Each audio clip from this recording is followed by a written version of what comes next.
چشمان سرمسارا بسیار دوست دارم من یاری با وفاره بسیار دوست دارم ناخونی پر ناره بسیار دوست دارم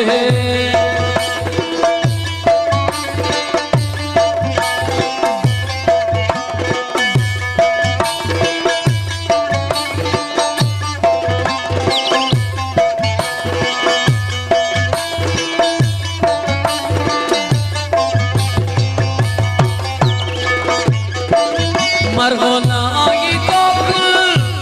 بسیار دل پسند است بسیار دل پسند است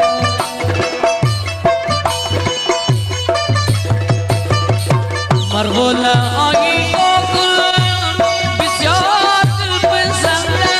است بسیار دل پسند است حالی لب شما را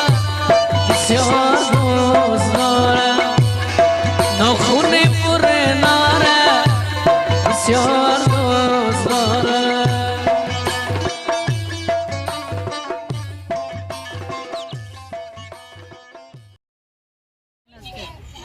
سلام دوستای عزیز، ما امروز آمدیم پارک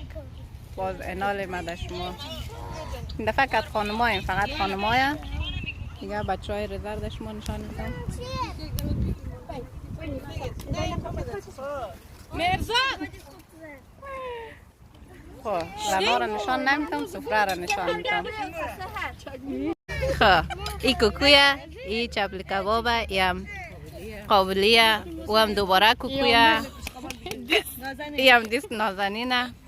این هم بولانیه او چیه رازیه نامزو؟ نه که گم شو سمبوسه ترکیه دیگه چند خانواده یک جای اشته مرکز مرز گم شو فقط دوره آوردیم دیگه نازنین لط خورده تماده کی دیگه بله بس دیگه فقط بگی پکشر من مخورم من یک قاشق از مخورم خلاص